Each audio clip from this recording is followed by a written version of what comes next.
Welcome to the Johnny Dell Football Academy podcast on the channel that's trying to answer the whys and hows of the game by talking through and dissecting game film and diving deeper to explain why the X's zig and the O's zag. I am Adam Marino, joined by Mr. Johnny Dell, and we are reminding you, as always, the most fun way to watch is on YouTube, where we go live. There you can comment into the live show. Be sure to hit the notification bell and turn on your notifications so you can be a part of the conversation. We also stream live on Facebook and X. Also, the audio versions are always found on Spotify, Apple, wherever you get your podcasts. Now, if you are live with us in the chat, it's probably because you are subscribed, you've hit the notification bell, and turned those notifications on. So, when sharing with your friends, be sure to let them know. We also love to hear from you outside of our live show.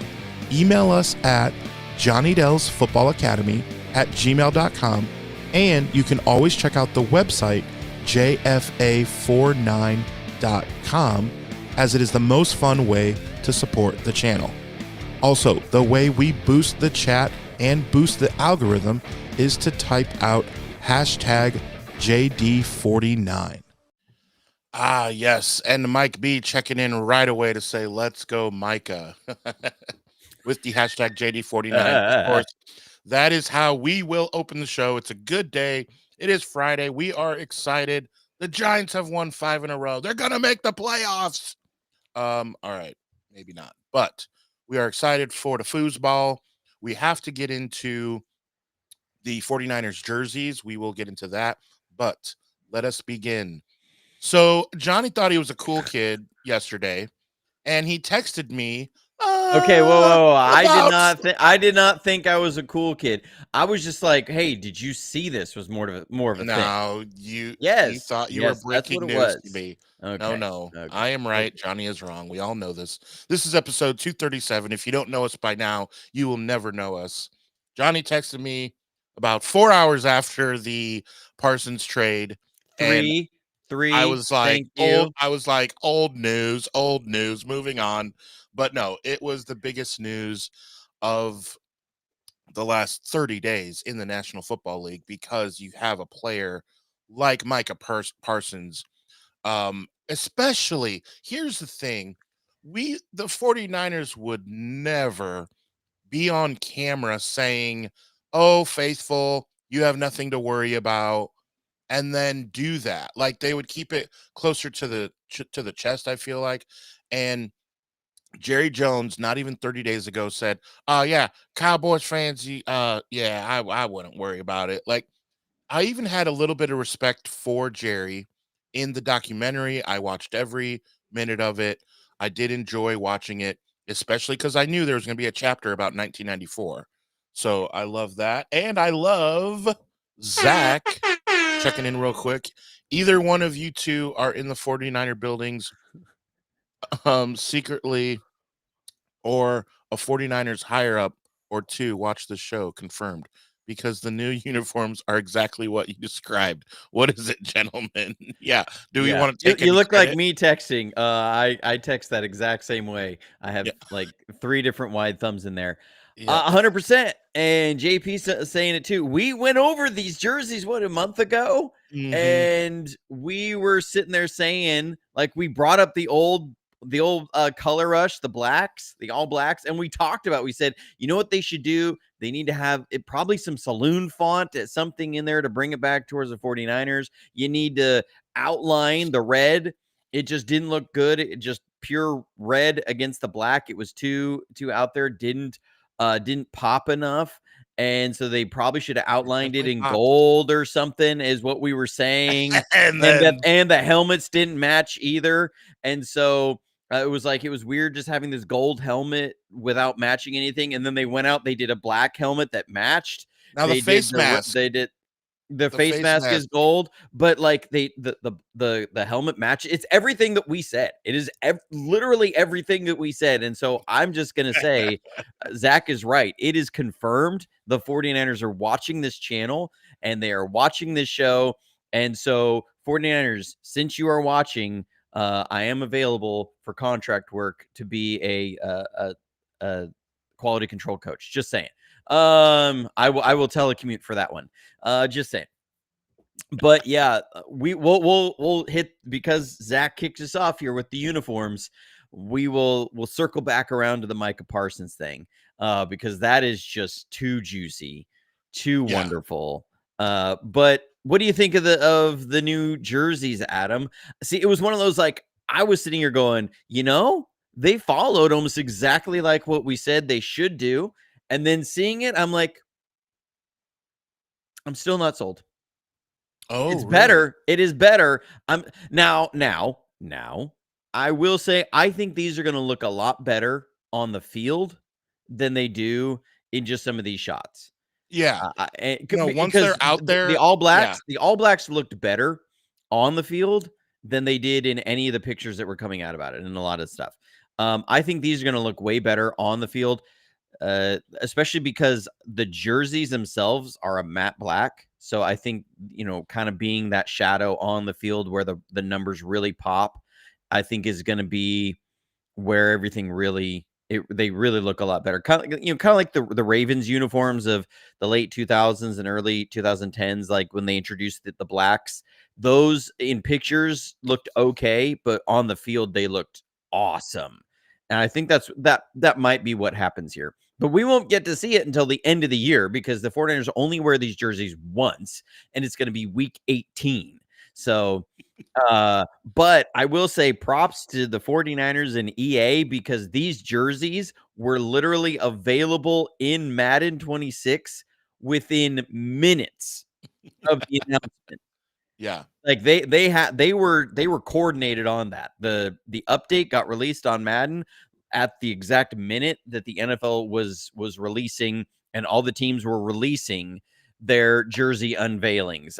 So props to them for having their stuff together on that. They can't still figure out how to do cover 4 palms or Mabel in the game, but they were on the jerseys. That's all that. Yeah. So the chat is definitely we're on pace to break the record for most single chats in a show. I love it. There's a couple things that I want to touch on from Mike B. 2 different ones. He says, I feel the helmets are sacred ground. They should not be touched in order to sell more merch. And I do like it's almost like the Yankees pinstripes, where they would take them off just for a publicity thing, and like it'd be like, no, you don't touch the pinstripes. That's almost how I almost agree. However, it looks so darn cool that I'm like, I can't stay mad at you, 49ers. I love you. Like, that's how I feel, because I agree with Mike B. And then he also says, and now 3 of the 4 NFC West teams have black uniforms. Meh. Like, it's almost like you can't just take the cool way and just, oh, let's just go black. Like, that's what everyone does. Like, again, but it looks so cool. Like, I've been always jealous of the Raiders uniforms. I just think silver and black is complete badass, and I just think that. And so black is the way to go, but it's just a little bit like when everyone does it, so I understand. I want to point out one thing, because someone on Twitter or Facebook showed the Arizona Cardinals, and they said it looks like a tortilla, and now I can't unsee it. And it's because it's like white with like little specks here and there of like little, almost like brown orangish whatever, and when you really look at it, you're like, oh god, that is like a tortilla. So I want to share that with the faithful, because if I have to see it, now you have to see it. So think Okay. of a tortilla when you see Okay. the Arizona Cardinals. Okay. So Boy, also, okay, I don't even know how to move on have you from. seen it? Have you seen Arizona? Yeah, I have, but Well, okay, to so think of tell it me I'm of wrong. Tell me. look, okay. Anyways, the 49ers, at least when you look at this, yes, there's 3 of the 4 teams have black uniforms. I get that that approach. But when you're looking at the 49ers, if you're saying, okay, we're going to do a new uniform, we're going to do something that's different. We have the all whites. You have the throwback reds, the 75th anniversary throwback reds. You have, the jerseys now are almost identical to the 80s reds. Like there's not that many different combinations you have, because you have the 75th anniversary of the more cherry red, the brighter red with the white pants, and then you have the red and gold, red jersey, gold pants.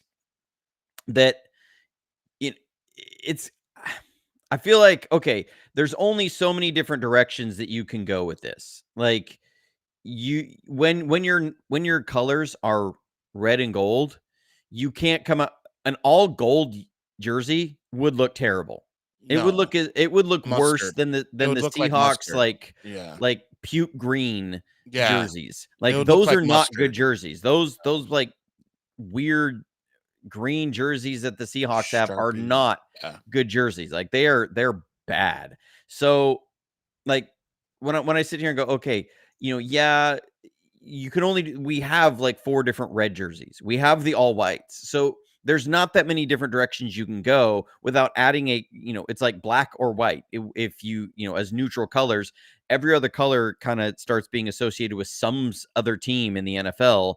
So like you can't go that many different directions. So I don't blame them for going with the all blacks, because you have the all whites, you have the reds, you can't do all gold, so you're kind of left with just black. So I'm not going to disparage them for that side, like, of the all blacks, and I do think that this is about as good as you can make an all black for the 49ers. I think they've gone that direction. Now, yes, this does feel like a complete money grab, which, I mean, it is. Let's just be real about what these jersey sales are.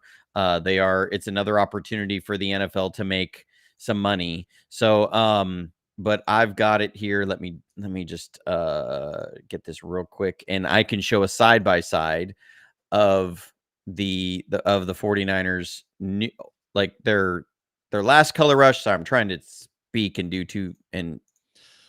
this at the same time. And I can't do that. But I've got a side by side here of their new jersey versus the old jersey. So one thing they did is they added a third stripe on the shoulder of sleeve. I can't even think this morning. They've added a third stripe on the sleeve. They've replaced the 49ers in the middle with faithful in the cursive font, which I Which do I love. like. Yes. I love And that too. they've gone to saloon font over the classic font, and then they've done the gold shadow instead of like the shadow that we have on the 75th anniversary throwbacks, where there is no shadow. The numbers alone look 10 times better. Just having that, like seeing these side by side, the numbers alone look so much better. So will I buy one? I might. So We'll see. I got Callie does not he can, has gone way rogue. He is I'm not on board curious. with the New Jerseys. Stay in the chat. Tell us, man. Like, I'm curious. What is it like that you just cannot get on board even a little? Like to say like I don't like them or whatever, but can't stand them. Like that is like you're saying it's like an eyesore, and you wish they didn't do anything like that. Like so I'm just curious. I like the faithful. I will say with the Navarro Bowman here, that number is the style of what their regular, Yeah. you know what I mean? So like I Yeah, get it's why their they would regular do jersey that. font. Yeah. So like that wasn't terrible to me. It didn't pop the way that this one does with the outline. And I do like that. Uh Johnny, you mentioned that you may get one of these jerseys. I have a rule with buying jerseys in that I do not want to get a say like Debo is a classic example. I would never get a Debo jersey because it's too early in the game when he still plays and he may be gone. So I like to stick with the Ronnie Lott, Jerry Rice, Montana, Young, Sanders. Like there's only 50 million I can choose from. However, am I safe now to go with a Fred Warner or George Kittle because they've been there long enough where even if something happens and they never play another down for us, they've already cemented themselves as a Niner. Is that fair based on my take? What do you think? Well, absolutely. I mean, there's certain players that when they when they're with your team, like you can count on. Okay, no, even if they were to leave, they have cemented themselves enough. So, like for me, my wife, she got a jersey several years ago. Vernon Davis. So got a Vernon Davis jersey. That makes a ton of sense. We don't think of Vernon Davis as a Bronco or as a Washington Commander. He is a 49er. Right. I got a Patrick Willis jersey during when he was still with the team. It was during the Harbaugh years. So I got a Patrick Willis jersey. That is completely safe. I got a Frank Gore jersey in the late 2000s.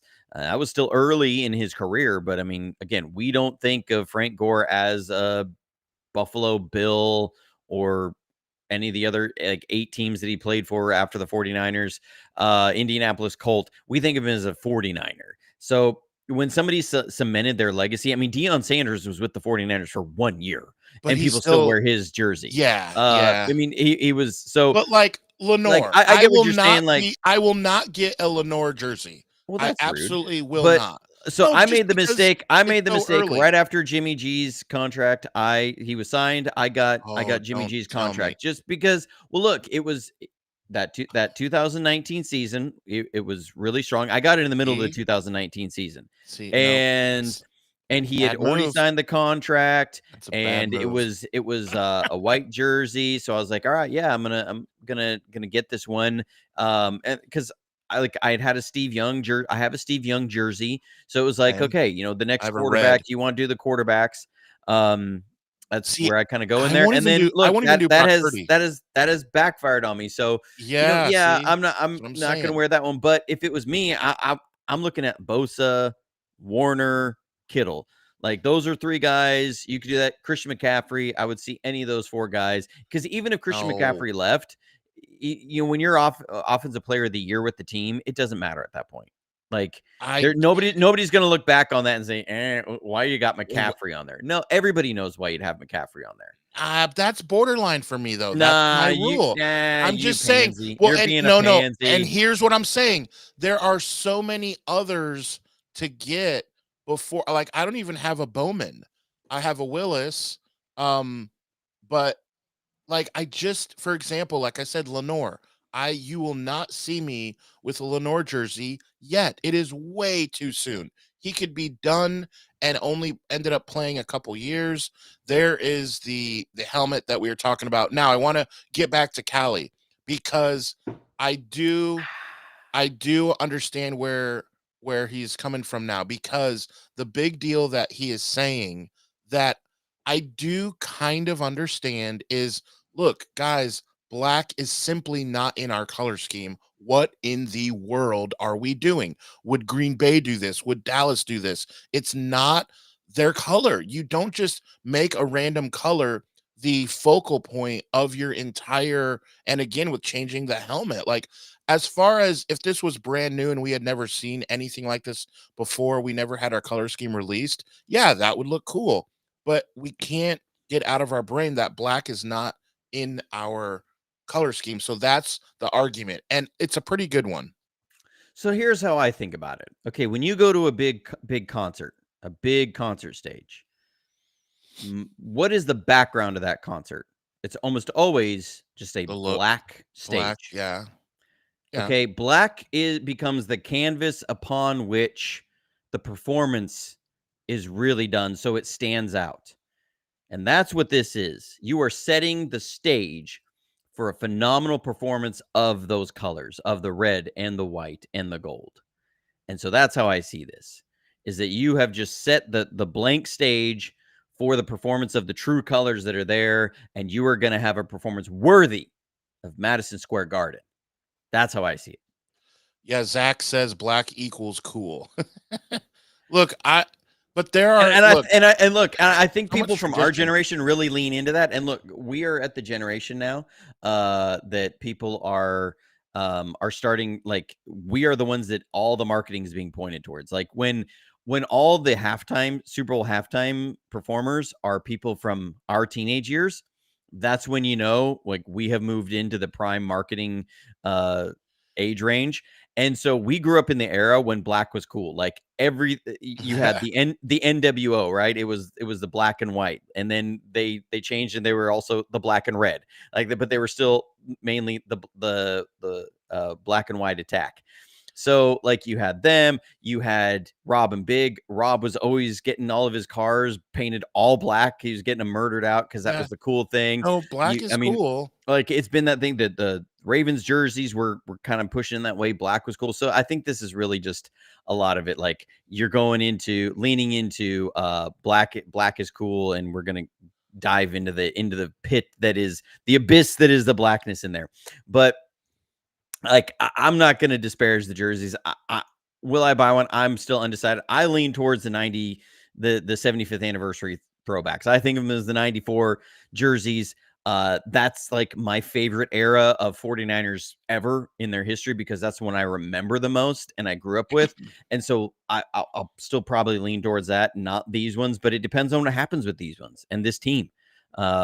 Because I think that in the end, what are jerseys, where we like to lean into is what brings us back to these moments as fans, and brings they have a connection to you with really good memories. Those red and blacks, the old ones, do not have good memories with them. That 2015 year was the year of destruction for the 49ers.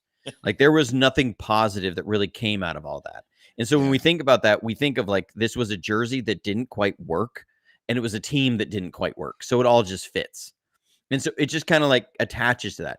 If they come out in these jerseys and we have a very memorable game and a very memorable season, we will think back very fondly on these jerseys. So, that's where it's still not like quite settled for me. For me, it's still the 75th anniversary, just because of the history of that team and seeing that Super Bowl in those jerseys, and like really knowing that. So, yeah. That takes me back. I remember those Detroit Lions jerseys, the 75th anniversary, were cool. I want to check in with Lisa because she says, dang, I have CMC, Kittle, Bosa, Warner, Ayuk, Purdy, Bowman, and assigned Lenore. Now, Lisa, thank you for the super chat. Would you get one of these black jerseys then?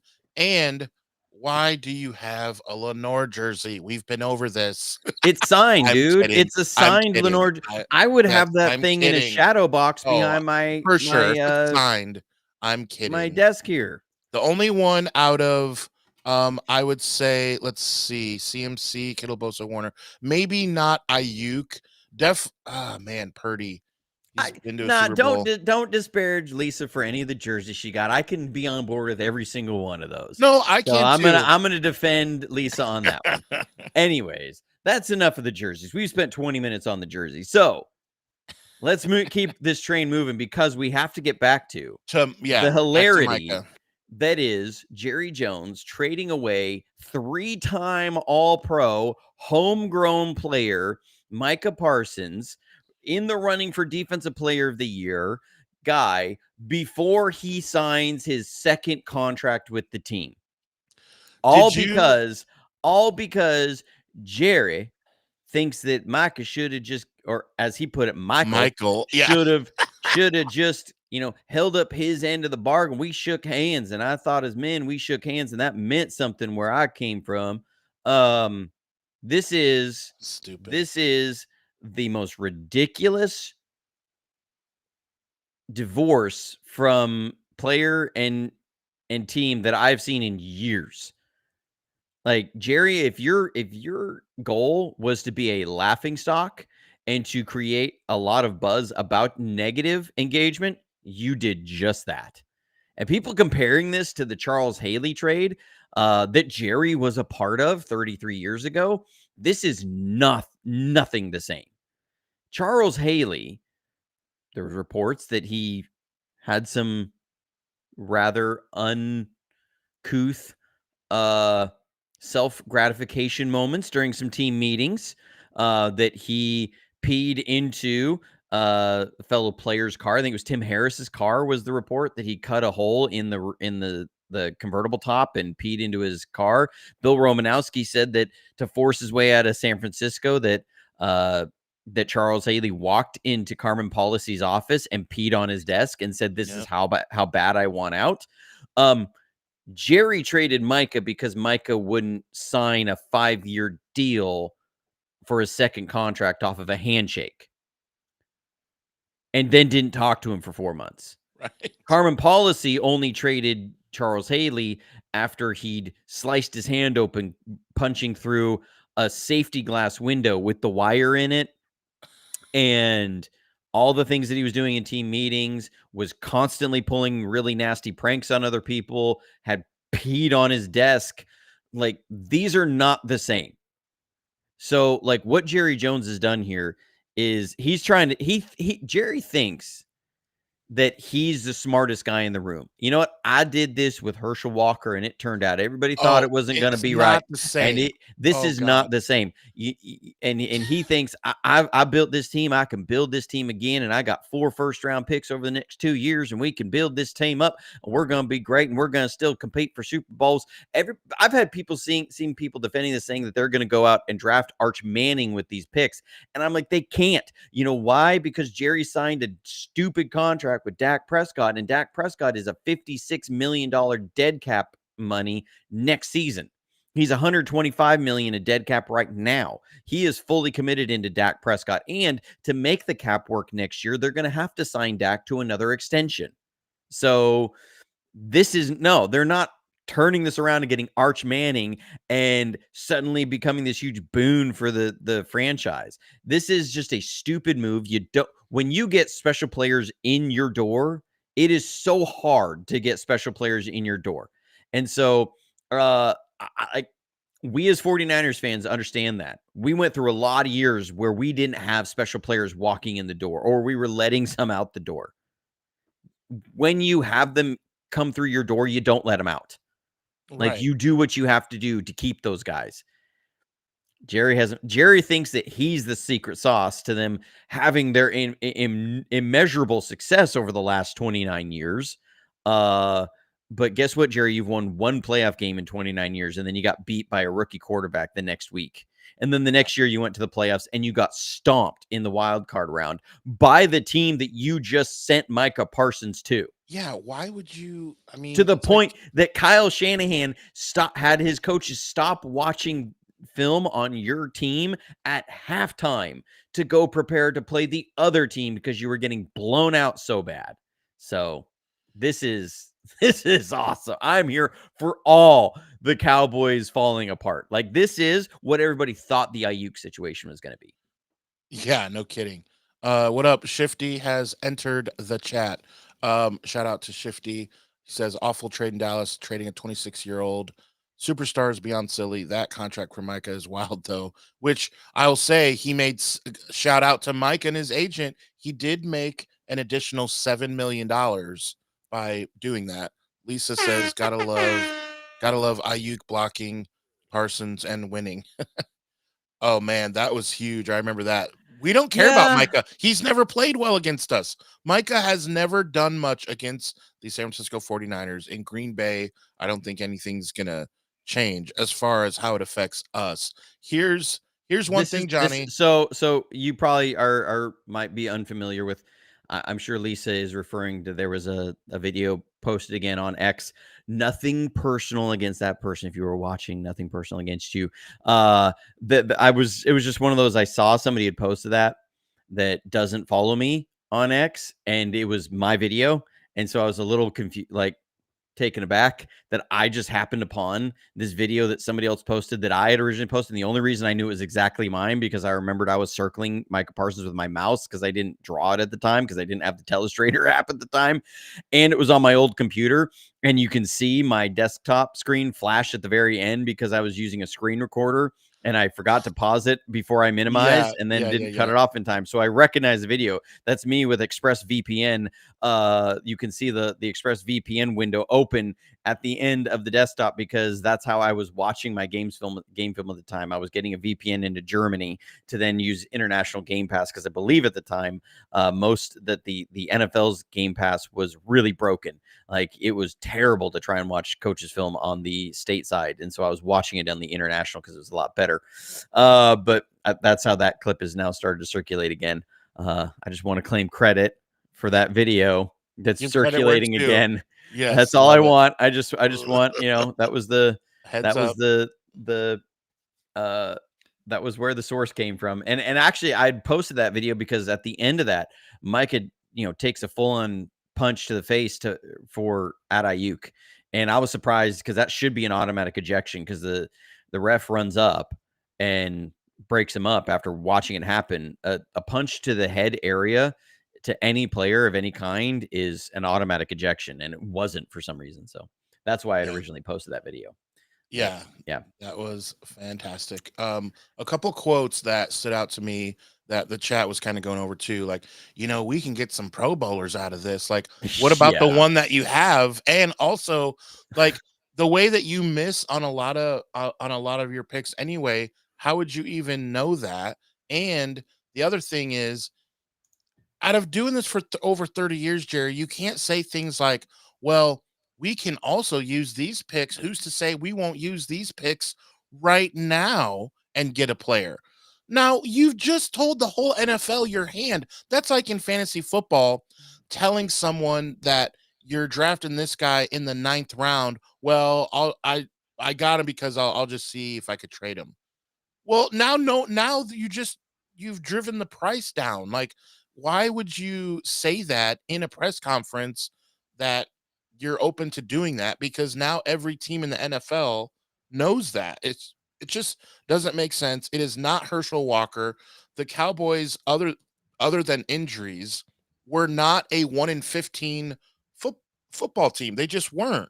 And they didn't get as many picks as they did in the Herschel Walker. They had more of a plan. It's well documented. They knew they were going to cut those players that they got so that they could get more picks, and it got them some of their offensive line. It got them Emmitt Smith. It's just different. Yeah. Okay. You want to know? Let's look at the Cowboys' first round picks. Of what they might use this on. Last year it was Tyler Guyton. Now Tyler Guyton's a good left tackle. He's also injured this year. Was not a Pro Bowler last year.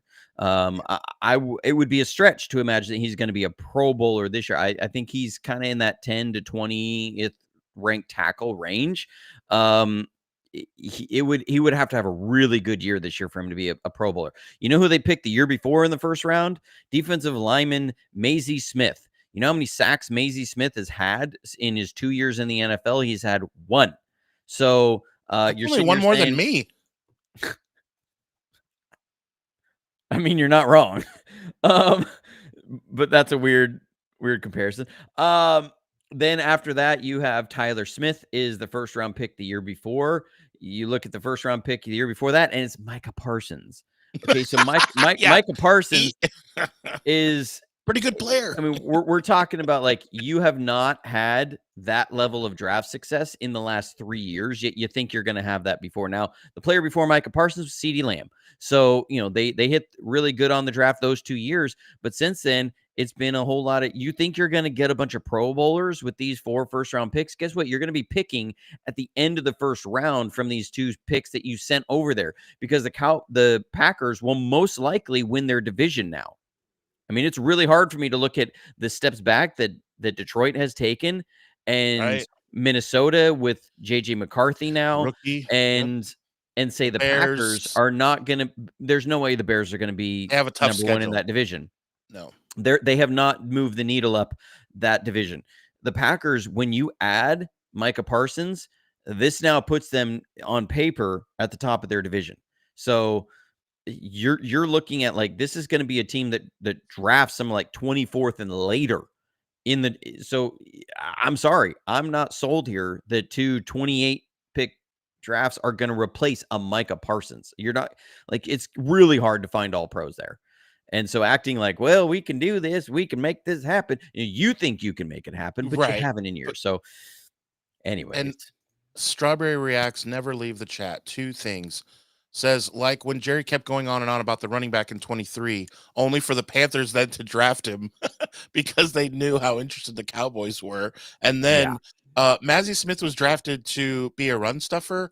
The Cowboys' run defense never got better. Here's another asinine thing that I think Jerry did. He admitted And he's he sat there only and started saying it was like they went and got Kenny Clark so they because exactly. we can scheme a pass rush, we can't Yeah, scheme to defend the run better. So that's why we traded Micah. We were very content with that.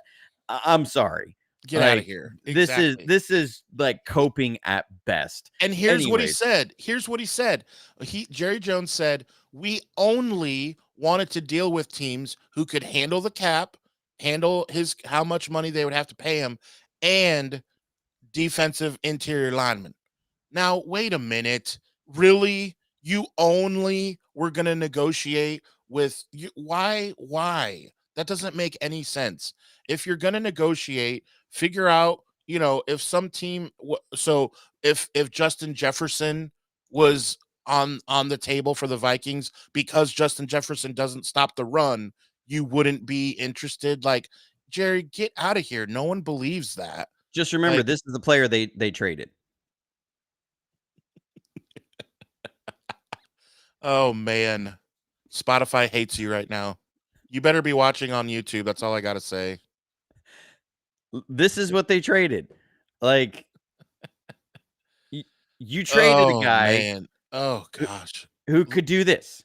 Look, it looks like he's bench pressing him. It looks like he's just gonna It flex looks and like like he's hold him up. carrying around a little blocking pad, to hit Yeah. people. Yeah. That just is wild. Way to set up the reminder for make sure that you hit the notification bell on YouTube. Make sure you follow us on YouTube. Yes, the podcast can be found on Spotify and the others. However, you just need to you are frustrating the crap out of people that only listen to this podcast. So Look, just head over to YouTube, for the okay? 110 people who listen on the audio side, that's what it usually is. I'm Yeah. sorry. Yeah. If you want to have better moments, you should go over to the audio side, make it worth our while cuz I actually spend a pretty good amount of money every month to host the audio side. But look, shout out to the Cayman Islands podcast in the chat. I met this guy in person. Great dude. Great Okay. dude. I was curious. Last episode, I've never seen them in the chat until just Look, recently. I can't Let's get give into all the particulars. You guys know I keep a number of things anonymous on my side that has more to do with protecting some minors that I work with. But I can say I met Cayman's Island podcast. It was a random thing, a really weird moment that two people who do 49ers stuff ended up in the same room together. Off happenstance, we met. We were kindred Okay. spirits, and we had a great time. We talked 49ers football for hours. It was great. But Okay. I'm Awesome. just saying, like people saying, well, you can run at Micah Parsons. I will tell you that 2022 playoff game against the Packers, we tried running at Micah Parsons a lot and it didn't work. We tried running away from him and it didn't work. The only place we could run in that game was up the middle where Micah Parsons wasn't, where you couldn't let him run you down from the backside or run at him. So like everybody talks like Micah Parsons is super soft against the run. He's had moments, but this isn't like the simple thing is you just run at him and you've now, it's his kryptonite. It doesn't work. Micah Parsons is a very, very good player. I think we get defensive of Bosa because it was like Bosa and Parsons, Bosa and Parsons, Bosa and Parsons. And we defend Bosa on that. Micah Parsons is a top 5 defensive player in this league. You do not trade a top 5 defensive player in this league. That is asinine to do that. That is insanity. Anybody defending Jerry Jones on this is wild and out of your mind. You just let a special player in the NFL out your door, and I'm here for every minute of it. Now, what we didn't do was necessarily add a special player, but we added a big-time deep threat that might be able to be a warm body to run some routes week 1 against his former team, and that is MVS. He's played a lot So of we're big gonna games. transition that a little bit. Yeah, let's do that. He's played in a lot of big games. I do like the move.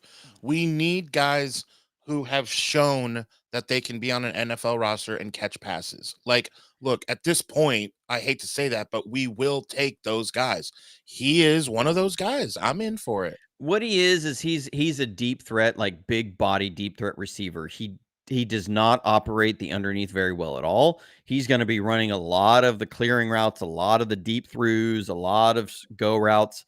You need somebody who can do that, and that is a legitimate threat, and that will legitimately take the top of the defense. I think this signing is a direct result of Jacob Cowing's injury. This tells me a lot of what they were expecting from Jacob Cowing this year, that he was going to be a big role to push the safeties deep this year.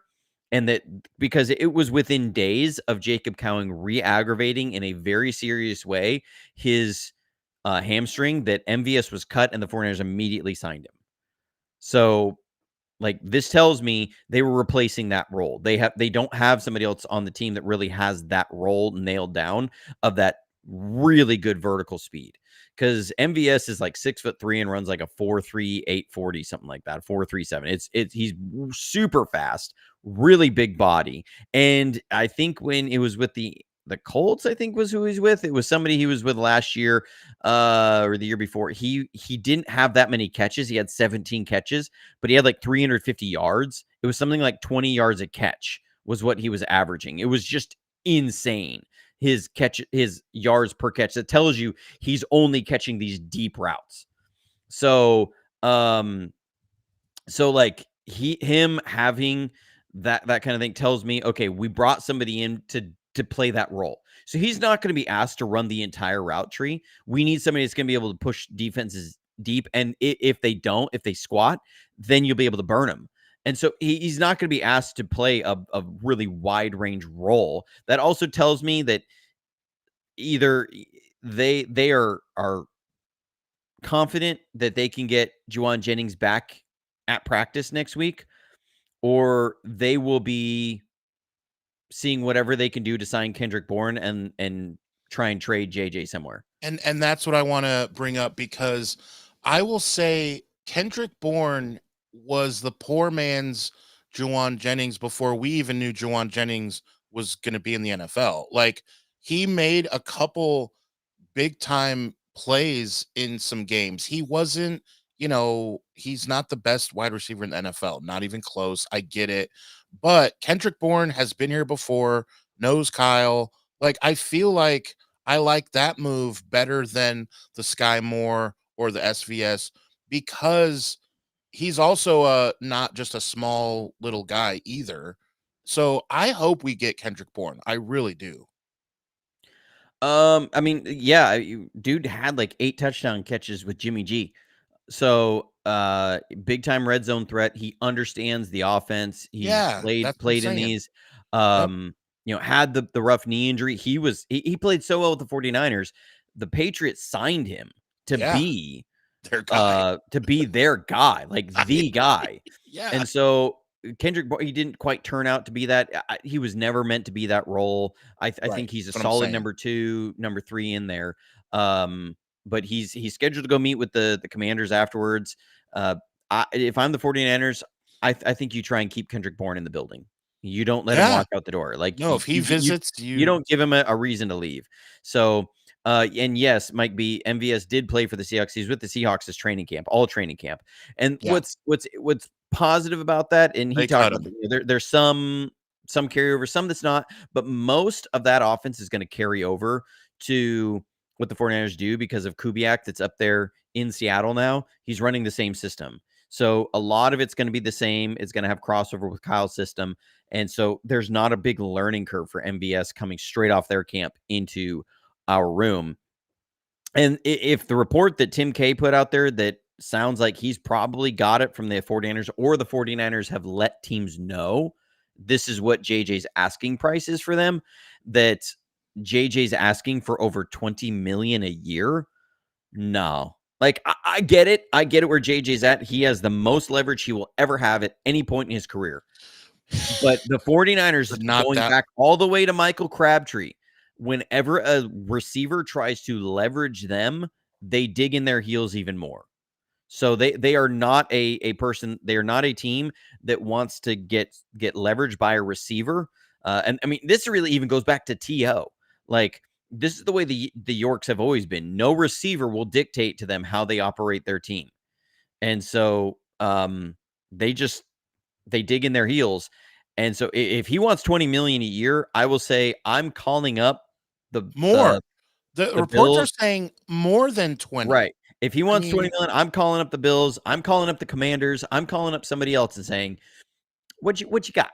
What you got? Because that's that's Diggs. wild. The receivers, let's go over some of those that he's saying that he's in the same breath as. That's like Diggs. That is there. There was like 8 of them that I was like, holy cow.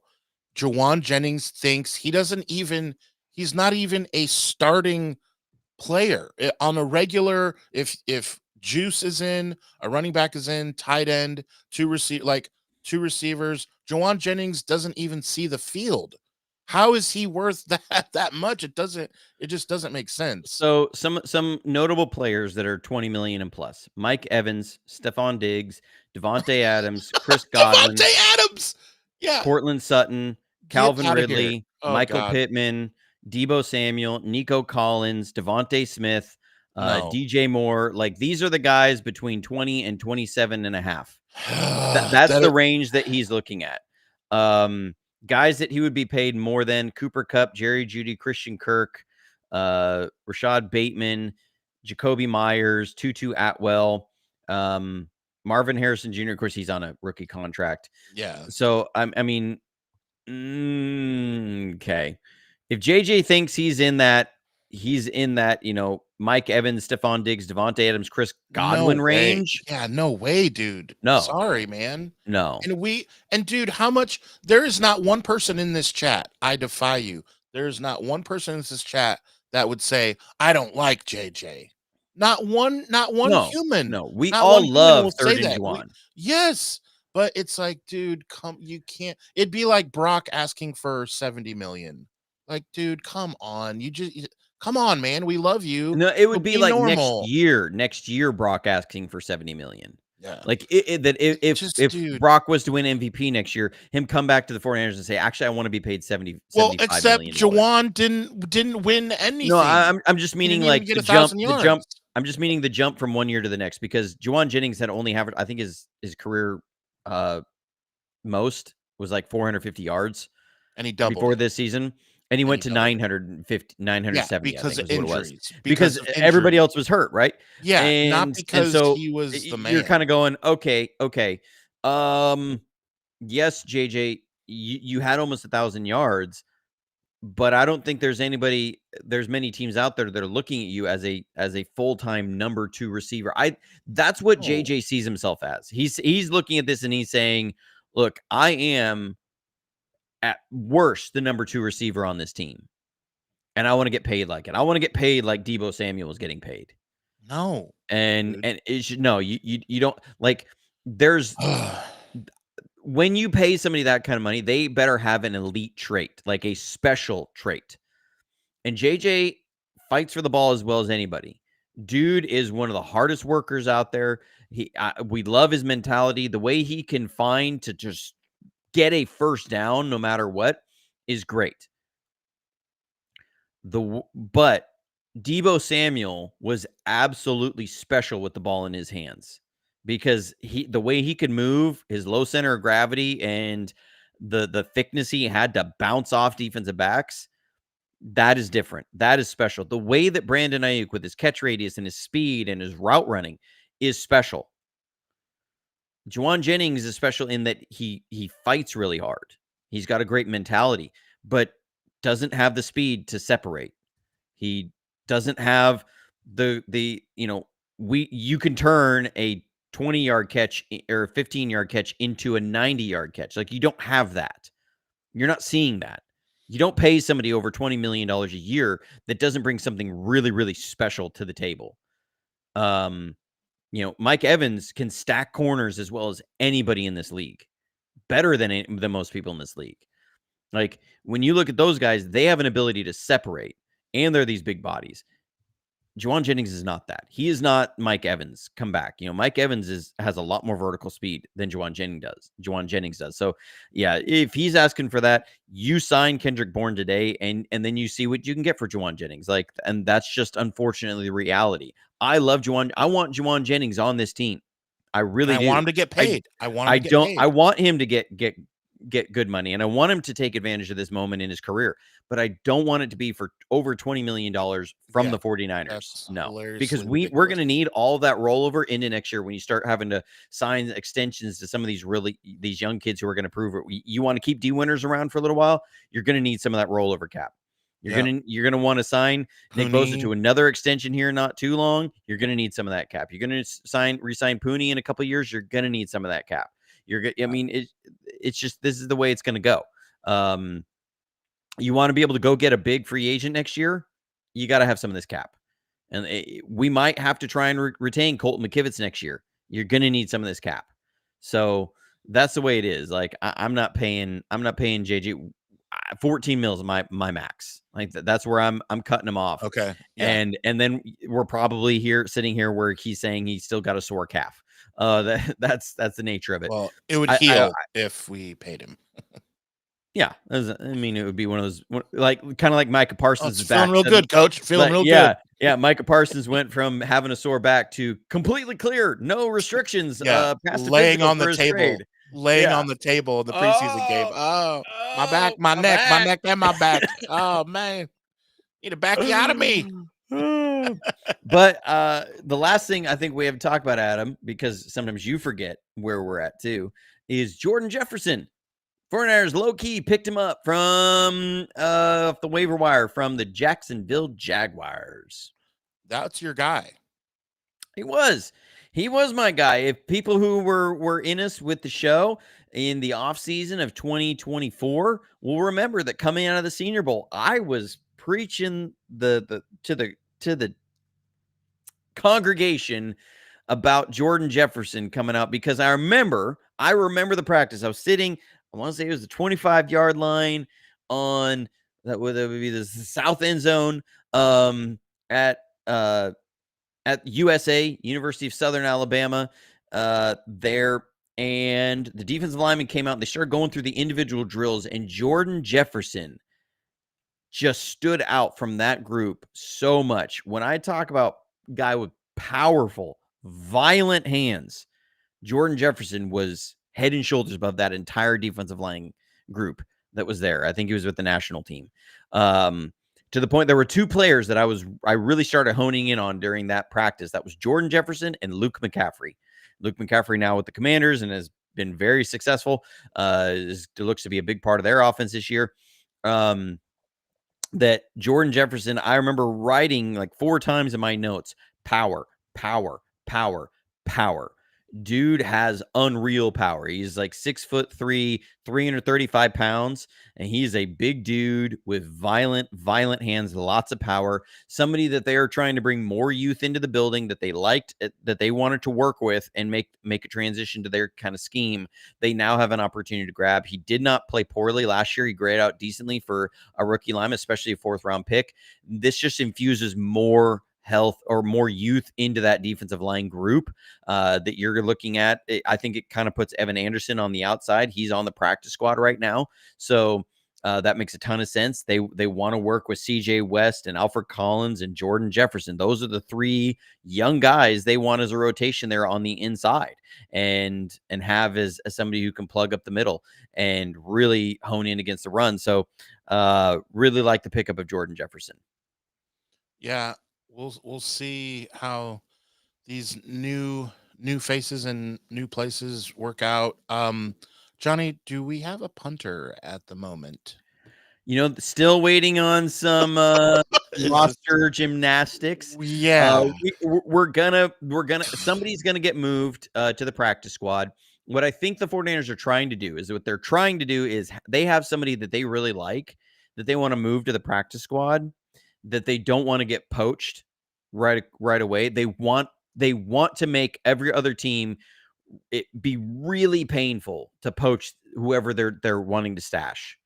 And so they're trying to wait to the last second to where teams get most of their their rosters put together, and then it may be Drew Moss. I hope it's Austin Pleasance. I hope Austin Pleasance is the guy they try and stash, because I don't think you should even expose Drew Moss, a mosh pit, Drew Moss to the waiver wire in any way. I think I don't see anybody out there that's going to be like jonesing for Austin Pleasance. I don't. He's on the active roster. He's somebody that you can elevate each week if you have concerns about your tackle health. Spencer Burford is your swing tackle. So you go into that, then you have an emergency tackle. If you're down to your emergency tackle anyways, like your 4-string tackle in a game, you're just trying to get out of that game however you can anyways. Like Austin Pleasance is not coming in the middle of the game and saving the game. So I don't see a reason to keep him on the active every week. I think they're going to try and stash him on the practice squad once the dust kind of settles and they figure out what they're going to do with Kendrick Bourne, and that they're then going to end up moving Thomas Morstead back in the way. But I mean, we shouldn't be punting very much. I mean, yeah, right. We got a kicker that can nail 70-yard. I think Jake Moody can hit one from our own 30. I'm saying it. Like, we can nail an 80-yarder. Why stop at 70? He can nail the 80-yarder. I mean, he's got to be the best kicker in the world for them, with the strongest leg, for them to continue believing in Jake Moody and having him on the team. So they did put Cowing to IR. They used that spot for MVS. So they put Cowing on IR and then they signed MVS. So that roster spot's already been taken. And then they moved Evan Anderson to the practice squad when they sniped Jordan Jefferson. I think the next guy on the as the roster makeup is shaking out, that Austin Pleasance is going to be the next guy. So that's how I see. But yeah. Wait, why is the chat? So is the punter signed or not? What can someone confirm? I haven't seen anything about Morstead being on the active. So I'll double check it after we leave here, but it's all kind of in the end. I mean, Adam, are you worried about us not having a punter week 1? Is that really what your concern is? I mean, yeah.